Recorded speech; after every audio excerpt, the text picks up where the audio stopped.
ये parallel combination के अंदर बेटा हमने जो है कैपेसिटेंस निकाली थी। एन कैपेसिटर अगर एक जैसे हो, जैसे 3 कैपेसिटर्स के लिए 3C होगी, तो एन कैपेसिटर्स के लिए कितनी आ गई है पैरेलल कॉम्बिनेशन में NC।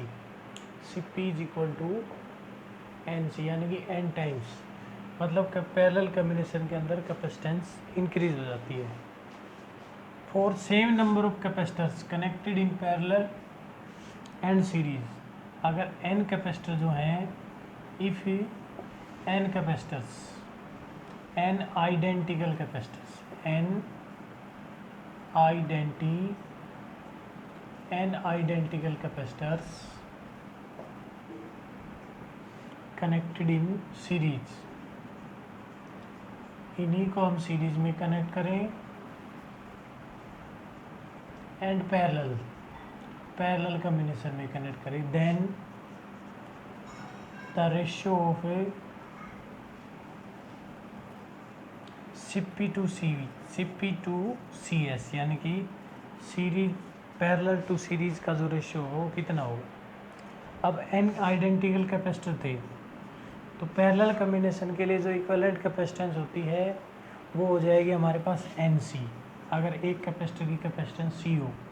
और सीरीज़ में हमने पढ़ा था कि जो सीरीज़ कॉम्बिनेशन की n इक्वल कैपेसिटर्स के लिए कैपेसिटेंस होती है वो डिक्रीज होती है और कितनी हो जाती है C/n, यानी कि हमारे पास ये रेशियो बनेगा n² C/c, C से C कैंसिल, तो CP/CS पैरेलल टू सीरीज का जो रेशियो होता है वो n² हो जाता है, n² के बराबर होता है। मतलब 5 कैपेसिटर बराबर कैपेसिटी के हैं और उनको अगर सीरीज़ में जोड़ते हैं और उन्हीं को पैरेलल में जोड़ें, तो जो पैरेलल वाली है वो 25 टाइम ऑफ CS हो जाएगी, यानी कि सीरीज का 25 टाइम हो जाएगी, मतलब n² टाइम्स हो जाती है। कहने का मतलब ये n² टाइम सीरीज़ की इक्विवेलेंट कैपेसिटेंस के n² टाइम हो जाती है। जैसे कि हम एग्जांपल ले लेते हैं, 5 कैपेसिटर जो हैं वो एक कैपेसिटर 25 माइक्रोफैराड का है और 5 कैपेसिटर इन सीरीज हैं, और उन्हीं 5 कैपेसिटर्स को फिर हम कर देते हैं पैरेलल में कनेक्ट, तो उनकी कैपेसिटेंस का जो रेशियो है वो क्या होगा। तो एक कैपेसिटर की जो कैपेसिटेंस है वो है 25 माइक्रोफैराड और नंबर ऑफ कैपेसिटर कितने हैं वो 5 है। इसका मतलब CP is equal to n² CS। अब CS हमने निकाल लिए, CS का फार्मूला होता है जब 1/c प्लस, यानी कि n कैपेसिटर अगर इक्वल हो तो हमारे पास हो जाएगा C/n, यानी कि 25/5। तो सीरीज कॉम्बिनेशन की इक्विवेलेंट कैपेसिटेंस होगी 5 माइक्रोफैराड, तो पैरेलल कॉम्बिनेशन की नेट कैपेसिटेंस हो जाएगी हमारे पास 5 का स्क्वायर, n की वैल्यू 5 थी और CS की वैल्यू भी 5 आई है, यानी कि 5 125 माइक्रो फैराड। इस टाइप को प्रॉब्लम्स को ये एक्सप्लेन करता है, सीरीज़ और parallel combination. Series parallel combination के लिए कुछ एग्जांपल इस टाइप के भी होते हैं, जैसे कि डायग्राम के अंदर, तो जिसकी जो न्यूमेरिकल प्रॉब्लम्स आएंगी उनमें करवा देंगे। सीरीज़ और पैरेलल कॉम्बिनेशन के लिए कई बार ये भी ज़रूरी नहीं होता कि सेम प्लेट जो है वो सेम टर्मिनल से जुड़े और प्लेट्स का कनेक्शन हो, क्योंकि सीरीज़ जो हमने सीरीज़ में जैसे जो आर्टिकल में करवाया है उसमें तो 3 कैपेसिटर वो अल्टरनेटिवली कनेक्ट है, लेकिन कई बार सिचुएशन ये हो जाती है, हमने इसका मेन कंसेप्ट समझना पड़ता है, जिसमें वो कहता है कि पॉजिटिव नेगेटिव यानी कि अल्टरनेटिवली। जैसे कि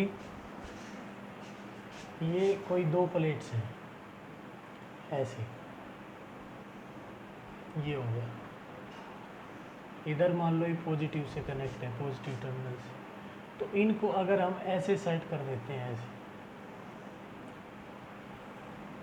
ये नेगेटिव टर्मिनल से कनेक्ट, तो ये पॉजिटिव टर्मिनल से कनेक्ट है तो ये पॉजिटिव होगी और नीचे वाली भी पॉजिटिव होगी, ये नेगेटिव होगी और ये भी नेगेटिव होगी। अब हम देखते हैं कि हमारे पास 3 रीजन बनते हैं। एक रीजन तो ये बनता है, एक ये बनता है और एक ये बनता है।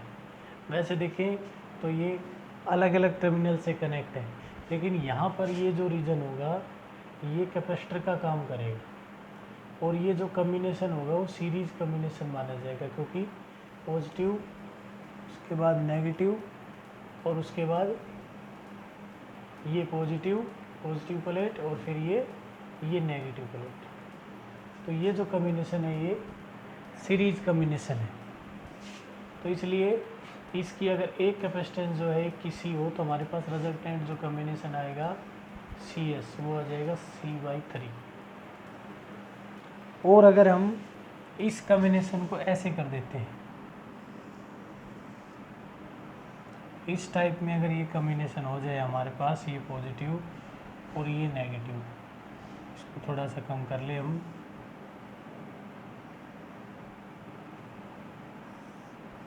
और ये कम्बिनेशन अगर इस टाइप का हमारे पास हो जाता है, अब ये पैरेलल कम्बिनेशन होगा, क्योंकि ये पॉजिटिव प्लेट है तो ये पॉजिटिव होगी और ये पॉजिटिव होगी, ये नेगेटिव टर्मिनल था तो ये नेगेटिव होगी और ये नेगेटिव होगी। अब ये पॉजिटिव नेगेटिव एक रीजन, फिर ये पॉजिटिव टू पॉजिटिव, तो ये कैपेसिटर को कंस्टिट्यूट नहीं करेगा ये रीजन, तो इसलिए एक रीजन ये। अब ये पैरेलल कम्बिनेशन होगा, क्योंकि दोनों जो प्लेट्स हैं नेगेटिव नेगेटिव एक तरफ है, पॉजिटिव पॉजिटिव एक तरफ है। इस कम्बिनेशन के अंदर पॉजिटिव नेगेटिव फिर नेगेटिव, तो ये जो नेगेटिव पॉजिटिव का जो रीजन है ये बन जाएगा सीरीज कम्बिनेशन को डिफाइन करेगा। तो यहाँ कैपेसिटेंस C/3 होगी और यहाँ पर दोनों कैपेसिटर जो है वो 2C हो जाएगी। कहने का मतलब ये सीरीज कम्बिनेशन है और ये पैरेलल कम्बिनेशन है। तो ज़रूरी नहीं होता है कि जो प्लेट्स होती हैं वो कनेक्ट हों, उनके अंदर जो रीजन अरेंजमेंट भी कई बार इस टाइप की हो जाती है कि वो सीरीज को एक्सप्लेन करता है।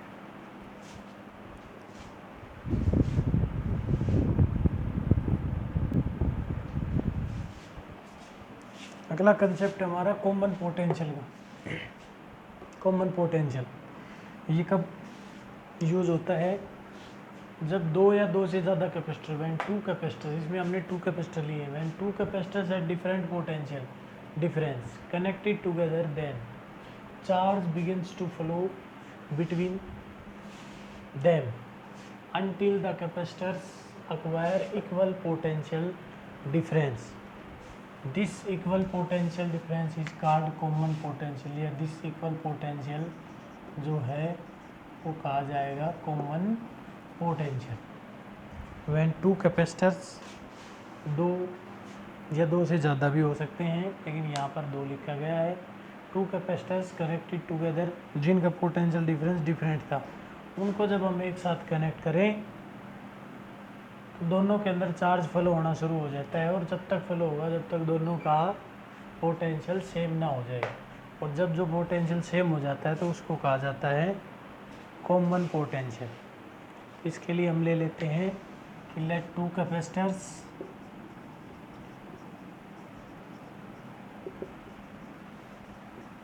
Of capacitance C1 and C2 at potential difference V1 and V2 connected together.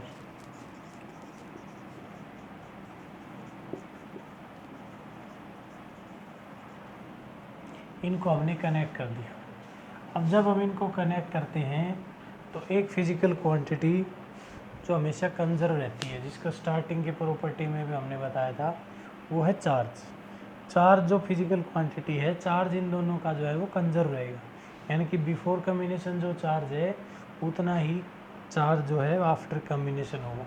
तो इसका मतलब कि before combination if Q1 and Q2, if A Q1 and Q2 be the charges before combination, before combination, combination से पहले अगर दो charges Q1 Q2 हैं, then total charge कितना हो जाएगा भाई,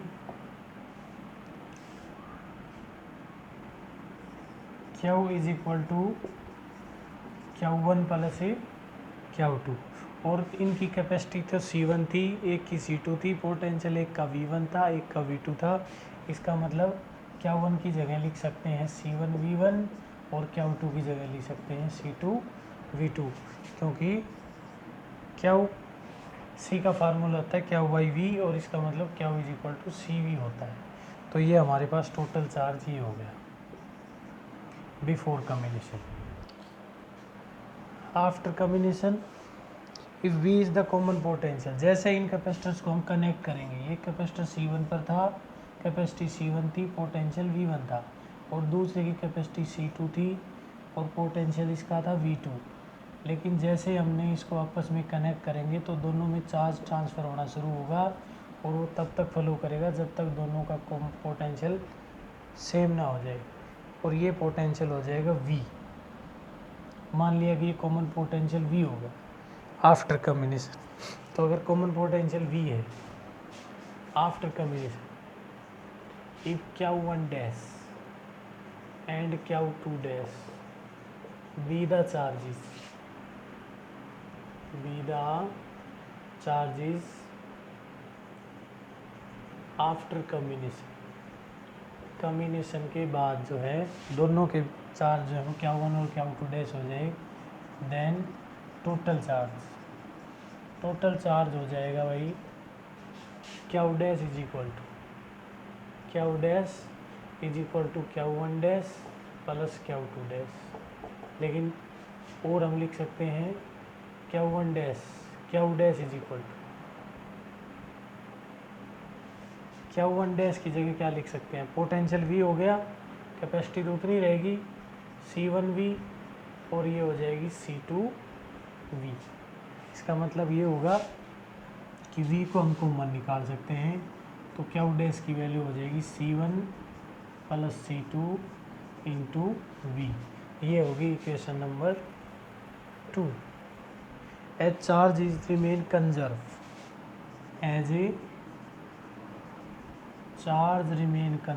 चार्ज हमेशा कंजर्व होता है आइसोलेटेड सिस्टम में। मतलब दो कैपेसिटर लिए थे उस सिस्टम में, तो दोनों कैपेसिटर ही रहने चाहिए, उन तीसरा कैपेसिटर एंट्री नहीं होनी चाहिए, वो कि वो रहने चाहिए। तो इसका मतलब ये है कि रिमेन कंजर्व, अगर चार्ज कंजर्व रहता है सो Q1 डैश यानी कि Q dash is equal to Q इसके बराबर होना चाहिए। चार्ज कंजर्व रहता है तो इसका मतलब Q डैश किसके बराबर होगा, Q के बराबर। देयरफॉर फ्रॉम 1 और 2 से Q डैश की जगह तो लिखेंगे हम C1 plus C2 into V, और इज इक्वल टू Q की जगह लिखेंगे हम C1 V1 plus C2 V2। तो हमारे पास जो कॉमन पोटेंशियल है V ये हो जाएगा C1 V1 plus C2 V2 upon C1 plus C2। ये एक्सप्रेशन आ जाएगी हमारे पास कॉमन पोटेंशियल की दो कैपेसिटर्स के लिए। ज़्यादा के लिए है तो वो कंडीशन बताएगी।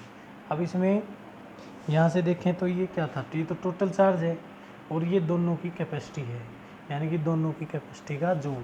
तो जिस तरह एवरेज वेलोसिटी होती है उसके अंदर क्या होता है, total distance, total displacement upon total time, average speed में total distance upon total time.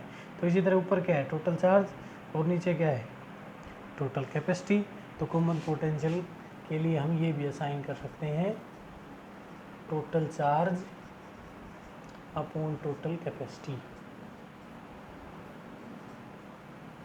शुरुआत में जो थी दोनों सभी कैपेसिटर की कैपेसिटी का जोड़। तो इस प्रकार कॉमन पोटेंशियल निकाला जा सकता है, और ये जो है न्यूमेरिकल प्रॉब्लम्स में ये कंसेप्ट बहुत काम आता है।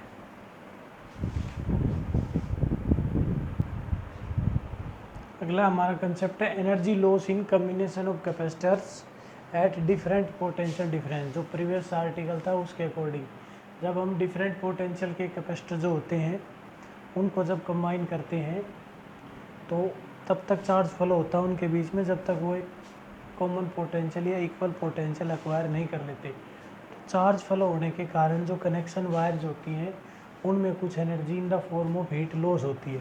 मतलब ये दो कैपेसिटर जब हम जोड़ेंगे आपस में, जिनका डिफरेंट पोटेंशियल आएंगे, इनको जब आपस में जोड़ा जाता है तो इनके बीच में एनर्जी फ्लो होगी, और वो एनर्जी फ्लो चाहे पैरेलल कॉम्बिनेशन हो, ऐसे भी जोड़ सकते हैं इनको हम। लेकिन जब इनको आपस में कनेक्ट किया जाता है तो एनर्जी फ्लो होती है, और वो एनर्जी जो है इन वायर्स में फ्लो होगी, तो in the form of heat कुछ ना कुछ एनर्जी का लॉस होगा, और वो एनर्जी लॉस कितना होता है ये हमने निकालना है।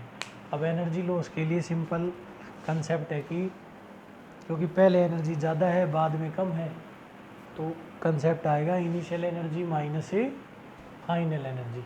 तो मान लिया कि हमने दो कैपेसिटर जिनकी कैपेसिटी C1 एंड C2 है, ठीक है। Initial capacity let two capacitors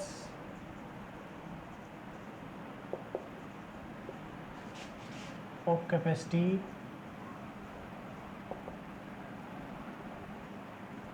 C1 and C2 at potential difference या with potential difference V1 and V2 connected together, इनको हमने कनेक्ट कर दिया एक साथ।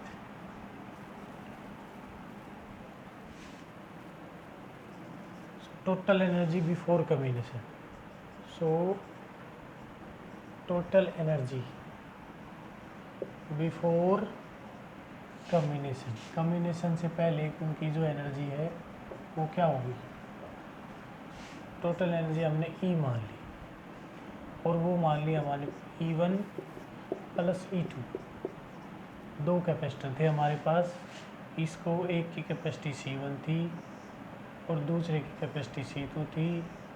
एक जो है V1 पोटेंशियल पर था, दूसरा V2 पोटेंशियल पर। C1 V1 और C2 V2, इनकी टोटल एनर्जी बिफोर कम्बिनेशन जो है, टोटल एनर्जी कितनी होनी चाहिए इनकी, 1/2 अकॉर्डिंग टू एनर्जी का formula 1/2 CV²।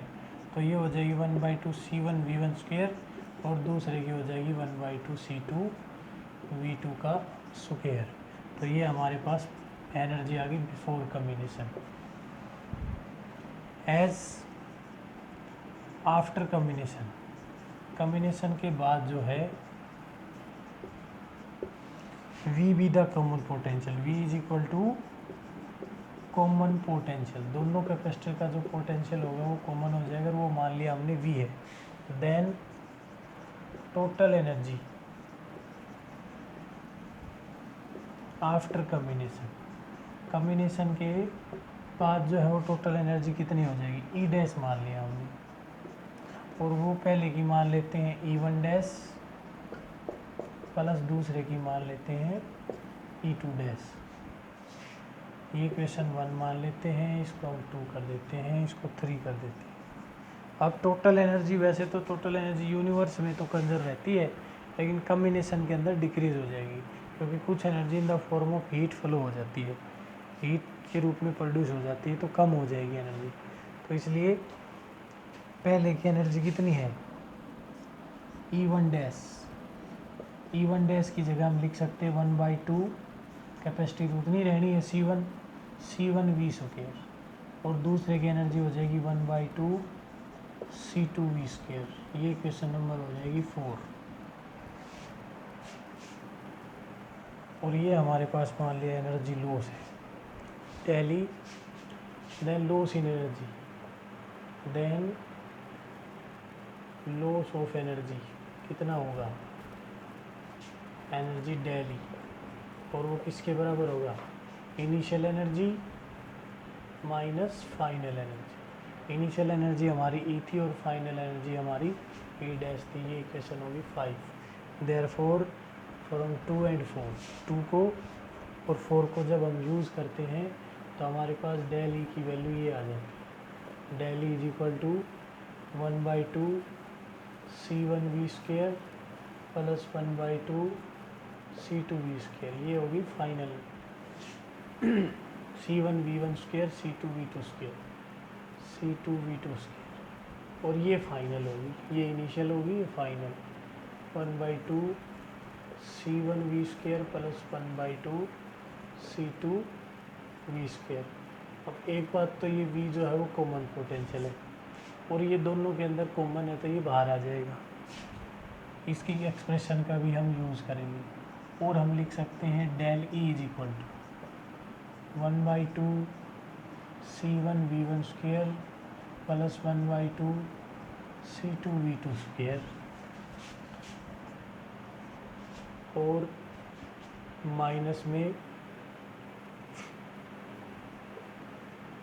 1/2 C1 plus 1/2 C2 और v² हो जाएगा कॉमन। ये इक्वेशन नंबर 6 मान लेते हैं। As v is equal to जो कॉमन पोटेंशियल है उसकी एक्सप्रेशन आई थी हमारे पास C1v1 plus C2v2 upon C1 plus C2। तो कॉमन पोटेंशियल की एक्सप्रेशन को हम यहाँ यूज़ करेंगे। ये क्या था? कॉमन पोटेंशियल था। और 1/2 भी सारे क्वेश्चंस के अंदर कॉमन है तो उसको भी हम कॉमन ले लेते हैं और इसका यूज़ करते हैं। Therefore E is equal to की वैल्यू हो जाएगी हमारे पास 1/2 को सारे को कॉमन ले लो, यहाँ से भी और वहाँ से भी। यहाँ से कॉमन आने के बाद हमारे पास ये बचेगा C1v1² प्लस C2v2²। ये इस में कॉमन हो जाएगा। यहाँ पर बचेगा हमारे पास C1 प्लस C2 और v की एक्सप्रेशन हमने ये यूज़ करनी है C1v1। तो ये C1v1 plus C2v2 upon C1 plus C2। ये सारी जो है इसकी वैल्यू हो जाएगी v की और इस सारे का स्क्वायर है और ये ब्रैकेट बंद हो जाएगी। अब इसको हमने सोल्व करना है तो इसलिए इसका एलसीएम देंगे C1 प्लस C2 का स्क्वायर लेंगे। एलसीएम के अंदर C1 प्लस C2 स्क्वायर हो जाएगा 1/2 C1v1² प्लस C2v2²। ये हो गया माइनस C1 प्लस C2 पर हो जाएगा हमारे पास न्यूमरेटर के अंदर। ये इकट्ठा ले लेंगे अलग अलग C1v1 प्लस C2v2 सारे का square upon C1 plus C2 इसका स्क्वायर। अब यहाँ ये पावर 1 है, यहाँ ये 2 है तो नीचे रह जाएगा हमारे पास ये। आगे की जो एक्सप्रेशन होगी वो ये आएगी E is equal to 1/2 C1v1² plus C2v2² minus में हम ये a प्लस b रह जाएगा, चलो लिख देते हैं। ये हो जाएगा हमारे पास C1v1 प्लस C2v2 इस सारे का square upon C1 plus C2। अब हमने क्या करना है कि ये a प्लस b का स्क्वायर बनेगा, इसको ओपन करना है, एलसीएम को सारे एलसीएम को 1 करना है और फिर इसको हम सोल्व करेंगे। तो ये एक्सप्रेशन आएगी भाई हमारे पास E इज इक्वल टू 1/2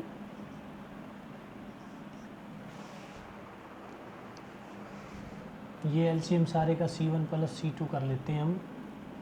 तो ये सारे का एलसीएम हो गया C1 प्लस C2। तो इसकी मल्टीप्लाई में C1v1² प्लस C2v2²। इसकी मल्टीप्लाई के अंदर आ जाएगा C1 प्लस C2, ये इसके मल्टीप्लाई में आ जाएगा। और साथ साथ जो है हम इसके स्क्वायर को भी खोल देते हैं। स्क्वायर हो जाएगा C1v1 प्लस C2v2 का स्क्वायर था तो a² यानी कि C1² प्लस v1² और दूसरा है C2² plus v2² plus 2 C1 C2 v1 v2 और ये ब्रैकेट क्लोज हो जाएगी। कहने का मतलब ये है कि हमने अब अगले स्टेप में जो है इसको मल्टीप्लाई करना है C1 C2 को इसके साथ और फिर ये मैथमेटिकल एक्सप्रेशन होगी। इसको सोल्व करते ही हमारे पास loss of energy del E आ जाएगी, डेल ई था change in energy, loss of energy. इस प्रकार जो है हम जब कैपेसिटर्स को डिफरेंट पोटेंशियल के ऊपर कंबाइन करते हैं तो एनर्जी का लॉस होता है, और वो एक्सप्रेशन हमने यहाँ तक सोल्व की है। इसका आगे मैथमेटिकल सॉल्यूशन है जो बिल्कुल सिंपल है।